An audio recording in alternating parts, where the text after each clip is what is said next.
This is Fred Smith. In the early days of FedEx, he was completely broke and desperate. He had invested almost everything he had into starting the company. But then the worst happened. His funding partner backed out, and with just $5,000 left in the company account, Fred needed $24,000 to pay for jet fuel by Monday. So what did he do? He flew to Las Vegas and took the last $5,000 to the blackjack table. Yep, you heard that right. He gambled FedEx's last chance in Vegas. Roger Frock, the company's operations manager, checked the bank account. He could not believe it. There was $32,000 in the bank. He confronted Fred. How? Fred just shrugged and said, "The meeting with the General Dynamics was a bust, so I flew to Vegas and won $27,000. Roger, still shocked,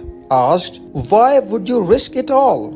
Fred replied calmly, "What difference did it make? Without the money, we couldn't have flown anyway."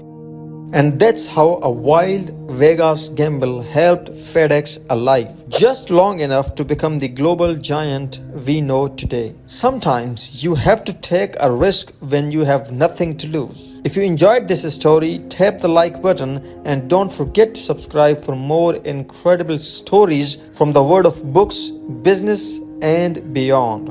Only here on Focus 24 Book Club.